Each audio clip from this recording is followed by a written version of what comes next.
We put the good in the good in the good life. We put the good in the good in the good life. We put the bad in the past, now we alright.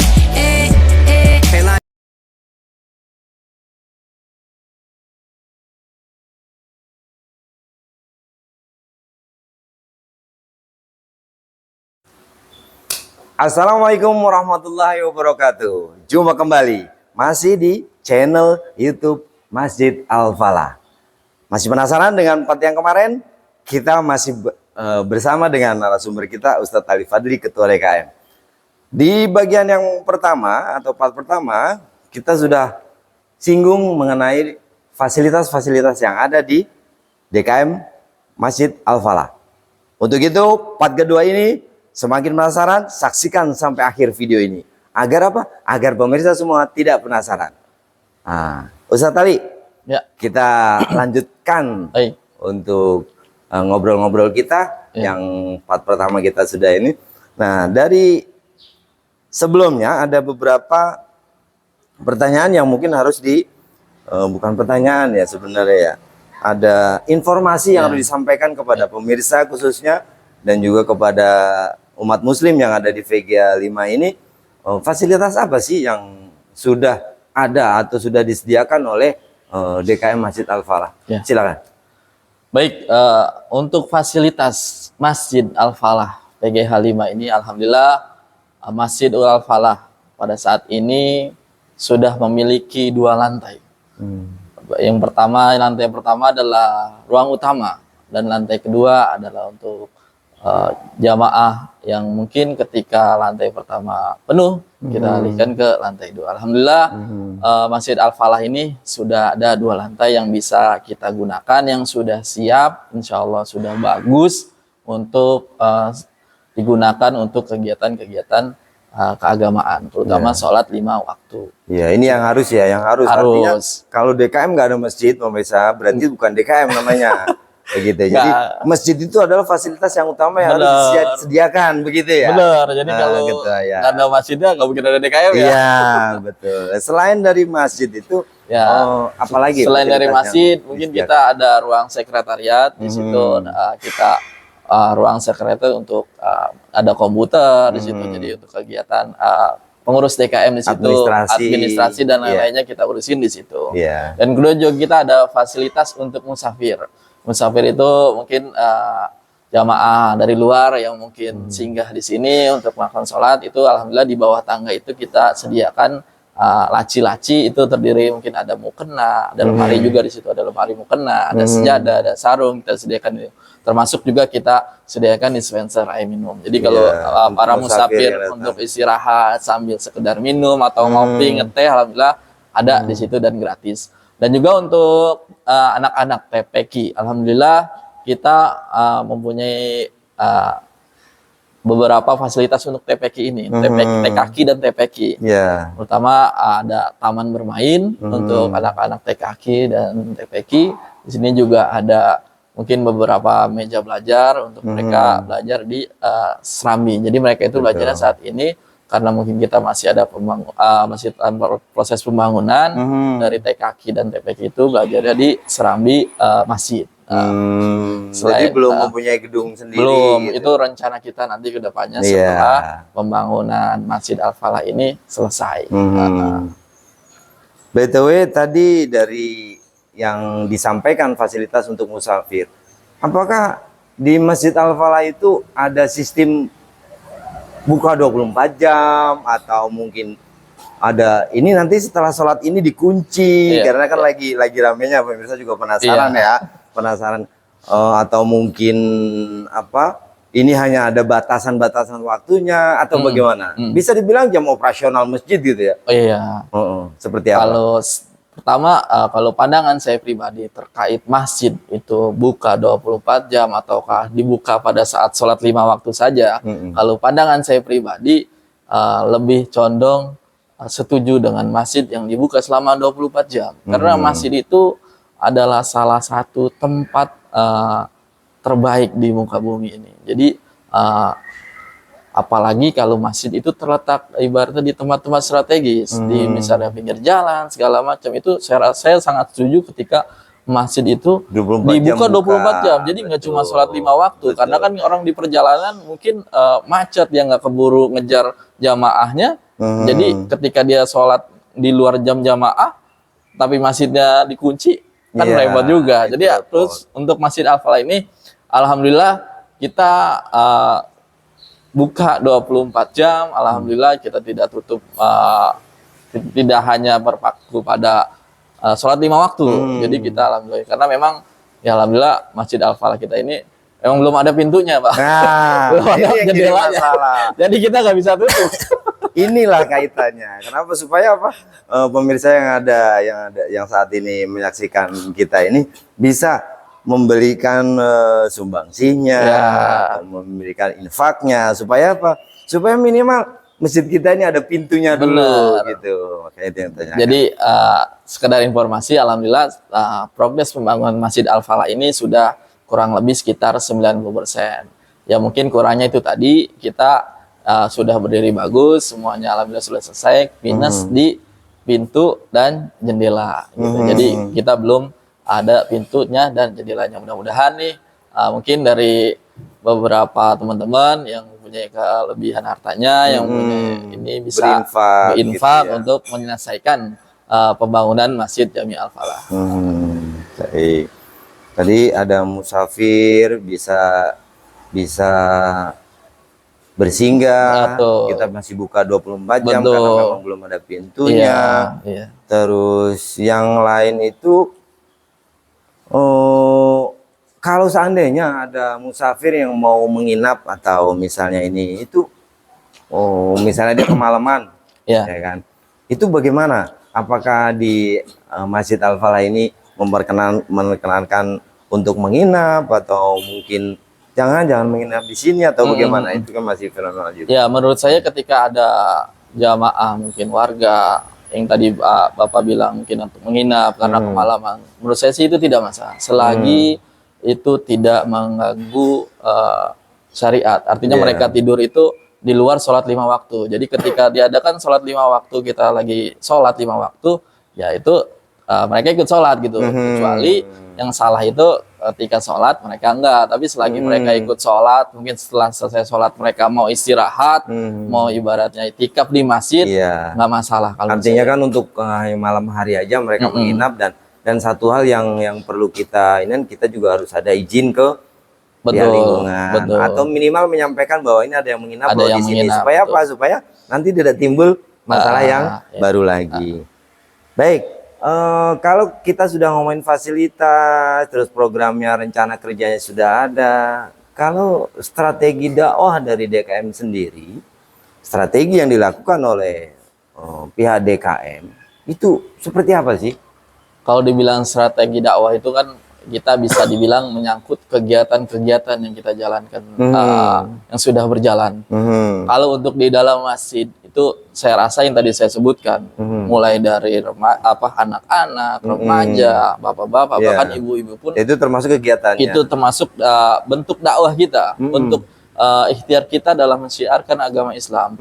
Kalau untuk rumah-rumah juga kita ada, Pak. Jadi dari bapak-bapak ini kita punya Dua mingguan ya. 2 pekan sekali Iya. untuk majlis namanya rotib salawat. Di situ kita membaca ratibul hadad dan juga kita membaca salawat. Artinya di situ kita keliling tuh setiap 2 pekan sekali ke rumah-rumah. Yaitu sebagai, kalau saya bilang, salah satu bentuk dakwah kita juga. Jadi kita membiasakan nggak cuma di masjid, kita membacakan salawat di rumah-rumah, kita membacakan ratibul hadad di rumah-rumah, kita main adro di situ gitu. Jadi itu salah satu bentuk dakwah Bisa dibilang kita. promo lah ya. Promo supaya jamaah itu betul, datang. bisa nanti mereka ketika mendengar sholawat, ketika mudah-mudahan yang belum ibarat datang masjid dengan kita keliling ke rumah-rumah, mereka mereka tertarik, tertarik, ikut, mereka belajar. ikut, mereka pengen di rumahnya dibacakan sholawat, gitu kan.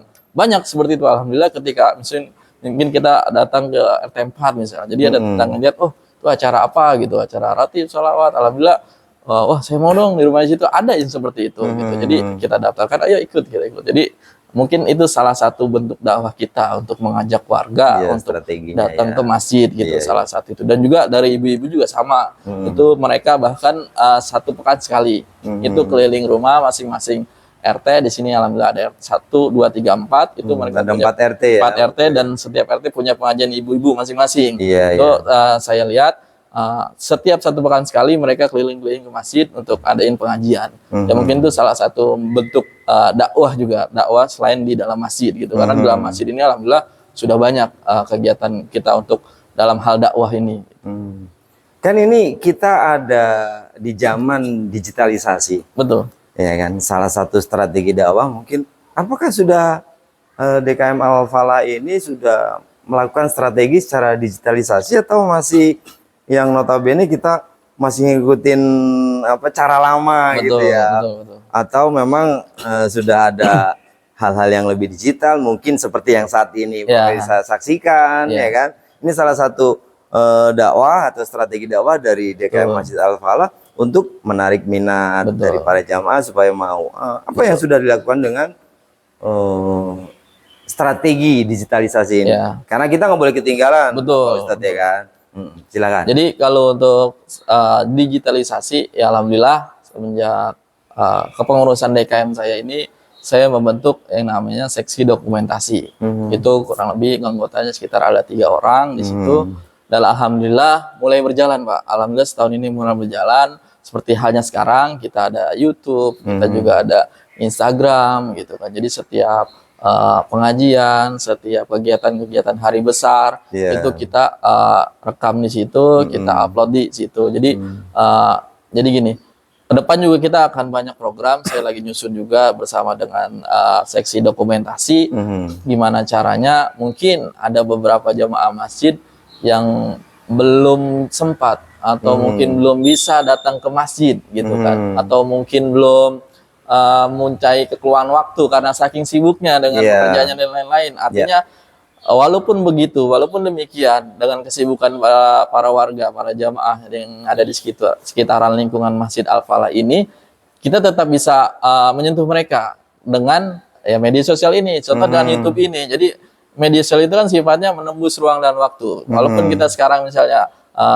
lagi seperti ini, mungkin bisa ditonton 2 hari yang akan datang ketika mereka tidak sibuk, 3 hari yang akan datang gitu. Jadi mungkin sedang kita bangun. Kalau untuk digitalisasi di Masjid Al-Falah ini sedang kita bangun. Mohon doanya, semoga ke depan media-media sosial kita yang terkait dengan dakwah kita, kegiatan-kegiatan Masjid Al-Falah kita ini semakin baik gitu, dan semakin bisa memberikan manfaat. Jadi tidak hanya yang ada di masjid yang mendapatkan manfaat, yang di luar pun dengan kita digitalisasi seperti ini bisa merasakan manfaatnya gitu. Kurang lebih seperti itu. Pasti penasaran juga pemirsa ya.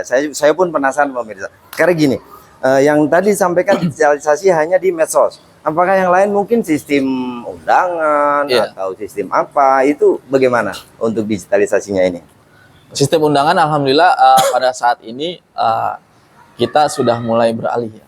Biasanya kayak misal contoh terkecilnya semalam kita ada rapat DKM untuk persiapan Maulid. Itu biasanya mungkin kita sebarkan undangan dalam bentuk hard copy gitu. Alhamdulillah untuk sekarang mungkin bisa soft copy kita edarkan seperti itu. Jadi selain lebih simpel dan juga bisa menghemat biaya karena hard copy itu kan sekarang orang cenderung lebih senang lihat HP dibanding kita menerima undangan dibaca selesai udah dibuang gitu. Tapi kalau HP kan nanti di grup mungkin bisa di pin di situ yang bisa kelihatan langsung gitu. Jadi cara-cara seperti itu walaupun sekecil itu ya kita ikhtiarkan, kita usahakan.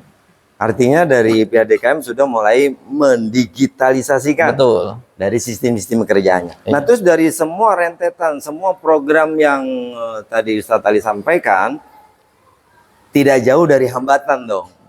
Gitu. Sampai dengan saat ini Ustadz Ali menjabat sebagai ketua DKM. Kira-kira hambatan yang paling dominan atau hambatan yang paling Ustadz Ali rasakan itu seperti apa sih? Ya, kalau bicara hambatan sudah pasti ada. Apalagi kita melaksanakan kegiatan-kegiatan yang mungkin kadang kalau di DKM ini kita baik pun kadang ada aja yang menilainya gitu Normal, kan. ya. Normal Normal gitu. itu. Paling hambatan utama kita karena mungkin pertama dana ya. Hmm. Dana itu dalam artian karena masjid kita ini masih dalam proses pembangunan. Jadi mungkin dana yang sedekah, infak yang dari warga itu lebih banyak terserap ke pembangunan. Jadi untuk keuangan di Masjid Al-Falah ini untuk operasional kegiatan masjid yaitu kadang mungkin kalau setelah hari raya Idul Adha dan Idul Fitri dan Idul Adha masih lumayan nih, masih tutup. Mungkin setelah Ada itu infaknya. dengan berjalannya waktu, alhamdulillah juga pembangunan udah mulai ini, yaitu bisa pernah ada kendalanya mungkin saldonya minus gitu. Minus itu dalam artian kadang kita yang namanya kegiatan setiap hari pasti harus berjalan ya kan? Iya, Semua betul, yang kegiatan kita rencanain itu membutuhkan biaya. Mungkin hambatan kecilnya salah satunya di dana itu, Pak. Di dana, Iya. salah satunya dana. Kalau kita bicara dana, artinya ada beberapa sumber dana di sana. Betul, betul. Nah, untuk saat ini DKM Al-Falah ini, pemirsa juga penasaran tentunya.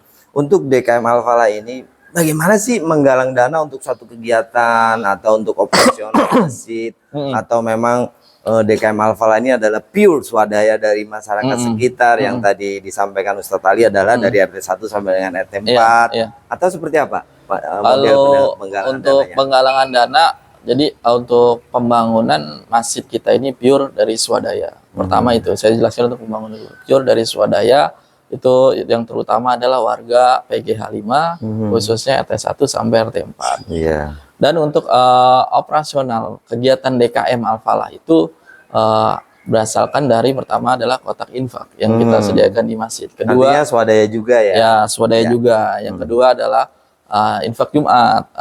Yang ketiga adalah kotak infak pada subuh. Itu yang kita gunakan untuk kegiatan Iya, DKM. dana untuk mendukung kegiatan DKM gitu kan. Dan juga alhamdulillah yang tadi mungkin saya lupa sebutkan, DKM Al-Falah ini adalah alhamdulillah mungkin salah satu masjid yang rutin tiap bulannya itu mengadakan santunan yatim dan duafa. Nah, Alhamdulillah itu ini mungkin, ini yang penting nih pemirsa. Jadi setiap bulannya Masjid Al-Falah itu mengadakan santunan yatim dan duafa. Iya, itu. Selain kegiatan tadi termasuk santunan ya perlu dana juga. Kiat-kiat khusus apa yang dilakukan oleh DKM jika suatu saat di situ kekurangan dana? Ya. Apa sih yang dilakukan oleh DKM? Strategi apa yang dilakukan oleh DKM seperti itu? Ya sebenarnya kalau kekurangan dana buat kegiatan DKM itu sebenarnya sudah biasa ya. Jadi ketika kita kayak semalam misalnya kita rapat untuk persiapan Maulid, ya itu kita awal kita anggarkan besar gitu karena itu target ya. Ya harapannya bisa tercapai. Tapi kalaupun tidak tercapai tadi yang Pak Darmanto bilang ketika ada masalah kendala di dana gitu, ya kita maksimalkan yang ada. Gimana caranya dengan yang ada itu kita tetap berjalan, kegiatan kita tetap berjalan. Kalaupun mungkin arjen-arjennya belum bisa di situ, ya kita cari donatur. Iya, artinya menyesuaikan dengan budget yang kita dapat karena pemirsa juga tahu bahwa ini adalah swadaya dari masyarakat gitu ya. Baik, untuk selanjutnya ini menarik sekali, kita masih akan kembali bersama dengan Ustadz Ali Fadli yang